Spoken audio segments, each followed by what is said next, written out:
Assalamualaikum warahmatullahi wabarakatuh. Salam sejahtera, salam Malaysia Madani, salam pendidikan bermutu, insan terdidik, negara sejahtera. Hai semua, selamat datang ke podcast TV Arzaid at PBAKL. Hari ini kita akan bersama seorang figura yang pastinya mempunyai pengalaman dan pandangan yang sangat bermakna dalam dunia ilmu, pembacaan serta pembangunan budaya literasi. Sudah tentu, perkongsian kita pada hari ini akan membuka lebih banyak perspektif dan memberi inspirasi kepada kita semua. Jadi, teruskan bersama kami kerana banyak perkara menarik yang bakal dikongsikan sebentar lagi.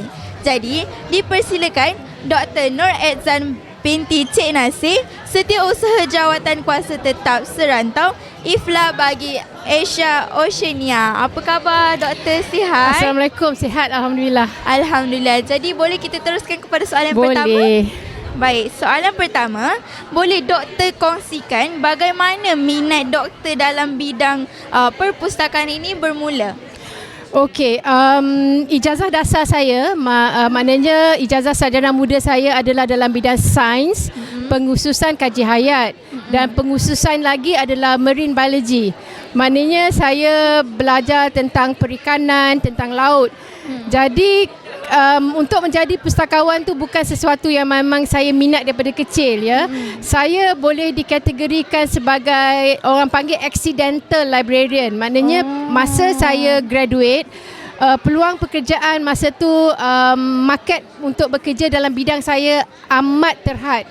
Jadi saya diberi peluang untuk menjadi pustakawan di Perpustakaan Universiti Sains Malaysia. Dan saya ingat itu adalah cuma persinggahan sementara je. Saya ingatkan okey, sekejap je saya kerja, lepas tu saya cari kerja lain. Tapi saya dihantar ke Australia untuk membuat postgraduate diploma dalam Information Management Librarianship. Dan bila saya kembali ke Malaysia, saya rasa macam okey, bidang ni saya boleh terima dan saya dah sebati.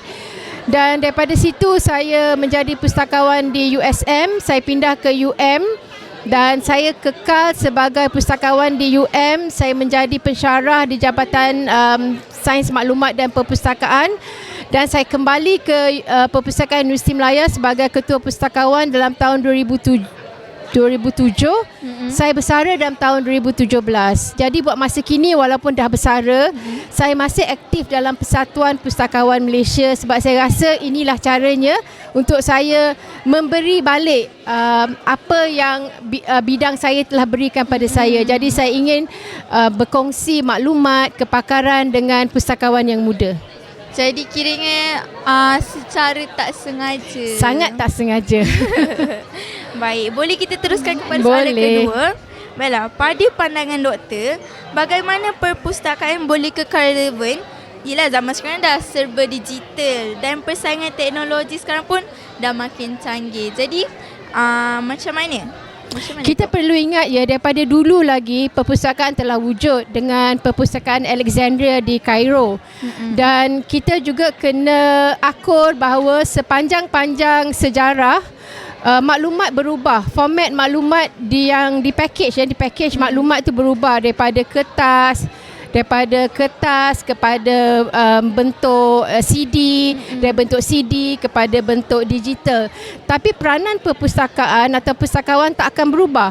Sebab pustakawan ini adalah orang tengah yang menghubungkan pengguna dengan maklumat. Tak kira maklumat itu berada dalam bentuk apa sekalipun, pustakawan berperanan untuk mengajar pengguna-pengguna mencari maklumat. Contohnya sekarang, ya, terdapat kecenderungan untuk orang mengguna ChatGPT, mengguna AI untuk ini dan itu.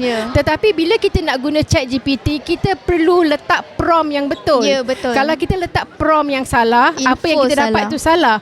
Jadi saya rasa pustakawan berkedudukan, berkepentingan, mempunyai kepakaran untuk mengajar pengguna apakah prompt yang kita boleh guna. Kalau kita nak poster macam ni, kita letak prompt segini-segini. Kalau kita nak maklumat macam ni, kita letak prompt.